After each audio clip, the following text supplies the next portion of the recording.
हाल ही में किसने तूतीकोरिन बंदरगाह पर हरित हाइड्रोजन परियोजना का उद्घाटन किया है? Option A Amit Shah, option B Sarbananda Sonowal, option C Piyush Goyal, option D Narendra Modi. Correct answer explanation स्वतंत्रता सेनानी वी.ओ. चिदंबरनार की जयंती के अवसर पर केंद्रीय बंदरगाह, नौवहन और जलमार्ग मंत्री सर्बानंद सोनोवाल ने तमिलनाडु के तुतिकोरिन स्थित वी.ओ. चिदंबरनार बंदरगाह में एक महत्वपूर्ण हरित हाइड्रोजन पायलट परियोजना का उद्घाटन किया और कई अधोसंरचना परियोजनाओं की नींव रखी। ये कदम भारत के हरित समुद्री भविष्य और बंदरगाह आधारित आर्थिक विकास की दिशा में एक बड़ा मील का पत्थर है। हाल ही में भारत ने किस देश के साथ कार्बन व्यापार और हरित निवेश को बढ़ावा देने के लिए संयुक्त आयोग समझौते पर हस्ताक्षर किए हैं? ऑप्शन ए दक्षिण Korea, option B Japan, option C Singapore, option D Australia. Correct answer explanation Bharat और जापान ने पेरिस समझौते के अनुच्छेद 6.2 के तहत एक संयुक्त ऋण तंत्र JCM समझौते पर हस्ताक्षर किए हैं। इस समझौते का उद्देश्य कार्बन व्यापार को बढ़ावा देना, हरित निवेश को आकर्षित करना और सतत नवाचार के लिए प्रौद्योगिकी हस्तांतरण को बढ़ावा देना है। पेरिस समझौते का अनुच्छेद 6.2 अंतर्राष्ट्रीय स्तर पर हस्तांतरित शमन परिणामों ITMO के माध्यम से द्विपक्षीय या बहुपक्षीय कार्बन व्यापार को सक्षम बनाता है। भारत और जापान के बीच JCM ग्रीनहाउस गैस में कमी, स्वच्छ ऊर्जा परिनियोजन और क्षमता निर्माण का समर्थन करता है। ये समझौता AI, रक्षा, सेमीकंडक्टर और महत्वपूर्ण खनिजों सहित क्षेत्रों में 10 यान ट्रिलियन लगभग 6 रुपये ट्रिलियन के व्यापक भारत-जापान समझौतों का हिस्सा है। ये साझेदारी अमेरिकी टैरिफ और चीन द्वारा दुर्लभ पृथ्वी के निर्यात पर प्रतिबंधों के बीच भारत को एक रणनीतिक विकल्प प्रदान करती है। अनुच्छेद 6.2 पेरिस समझौता जलवायु प्रतिज्ञाओं NDC को प्राप्त करने के लिए लचीले देश से देश समझौतों की अनुमति देता है। विकसित से विकासशील देशों में वित्तीय और तकनीकी संसाधन प्रवाह को प्रोत्साहित करता है। अंतर्राष्ट्रीय स्तर पर हस्तांतरित शमन परिणामों ITMO के व्यापार की सुविधा प्रदान करता है। हाल ही में DPIIT किस बैंक के साथ मिलकर पूरे भारत में स्टार्टअप्स को समर्थन देने के लिए समझौता ज्ञापन पर हस्ताक्षर किए हैं? Option A ICICI bank, option B भारतीय state bank, option C HDFC bank, option D IDFC bank.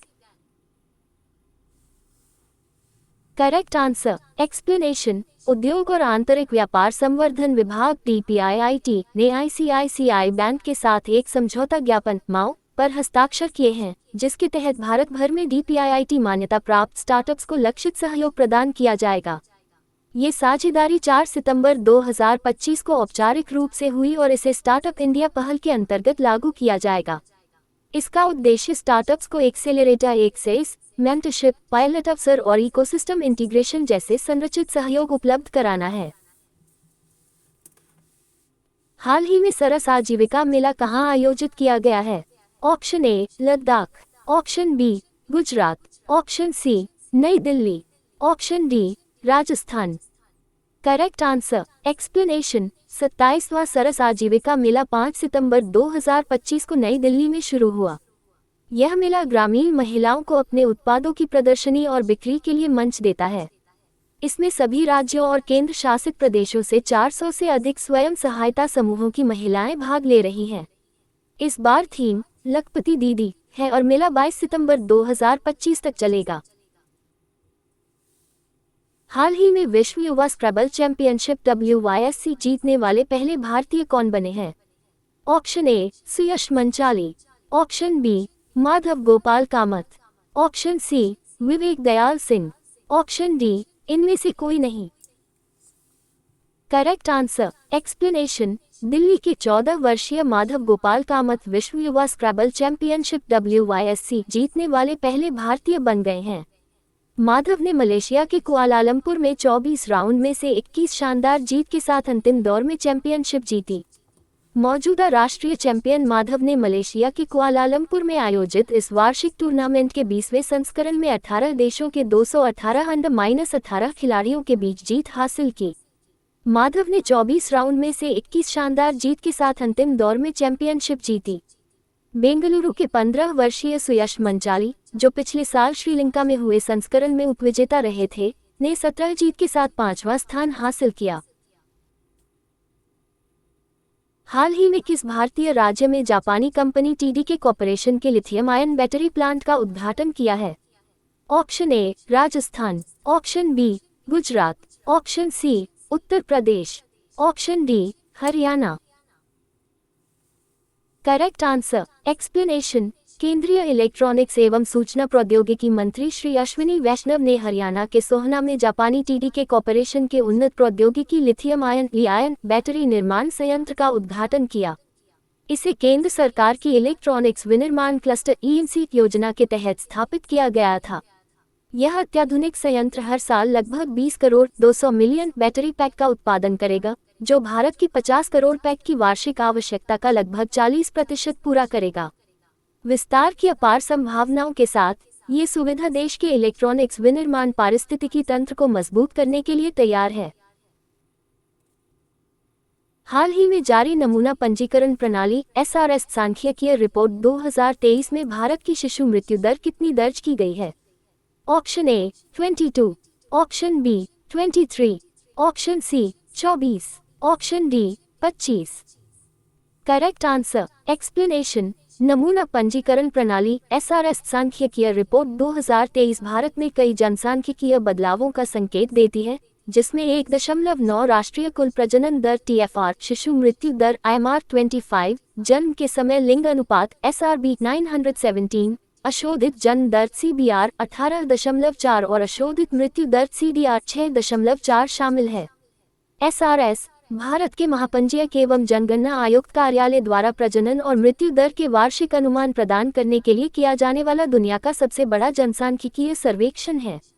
वर्ष 2023 में 25, वर्ष 2022 में 26 और वर्ष 2018 में 32 से कम। छत्तीसगढ़, मध्य प्रदेश और उत्तर प्रदेश में सबसे अधिक 3, 7, केरल में सबसे कम 5।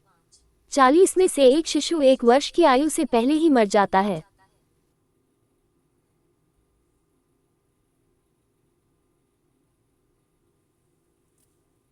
हाल ही में किस राज्य में पूर्वोत्तर क्षेत्र बैडमिंटन चैंपियनशिप का उद्घाटन हुआ है? Option A Tripura, option B Arunachal Pradesh, option C Nagaland, option D Mizoram. Correct answer explanation. Tripura के मुख्यमंत्री डॉक्टर मानिक साहा ने पूर्वोत्तर क्षेत्र बैडमिंटन चैंपियनशिप का उद्घाटन किया। यह आयोजन त्रिपुरा बैडमिंटन संघ द्वारा आयोजित किया गया था, जिसमें अरुणाचल प्रदेश, असम, मणिपुर, मेघालय, मिजोरम और सिक्किम से 200 से अधिक खिलाड़ी शामिल हुए। हाल ही में किस देश ने भारत की मलक्का जलदमरुमध्य गश्ती योजना का समर्थन किया है? Option A Singapore, option B चीन, option C Malaysia, option D Indonesia. Correct answer explanation. Bharat और सिंगापुर के बीच रणनीतिक सहयोग को नई दिशा मिली है।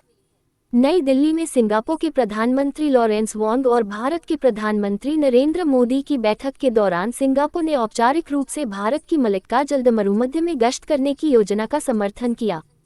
ये कदम हिंद प्रशांत क्षेत्र में गहरी साझेदारी और समुद्री सुरक्षा को सुनिश्चित करने की दिशा में महत्वपूर्ण माना जा रहा है। ये जलदमरुमध्य हिंद महासागर को दक्षिण चीन सागर से जोड़ता है। विश्व के 60% से अधिक समुद्री व्यापार इसी मार्ग से होकर गुजरता है। ये भारत की ऊर्जा सुरक्षा और व्यापारिक हितों के लिए अत्यंत महत्वपूर्ण है। हाल ही में किस राज्य सरकार ने अस्पताल परिचारकों के लिए विश्राम गृह परियोजना शुरू की है? Option A Punjab, option B Delhi, option C Himachal Pradesh, option D Uttarakhand. Correct answer explanation. Delhi सरकार आगामी महीनों में शहर के अस्पतालों में मरीजों के परिचारकों के लिए विश्राम गृह पायलट परियोजना शुरू करेगी। इस परियोजना के तहत लोकनायक अस्पताल, अंबेडकर अस्पताल और दीनदयाल उपाध्याय अस्पताल जैसे अस्पतालों में विश्राम सुविधाएं उपलब्ध कराई जाएंगी।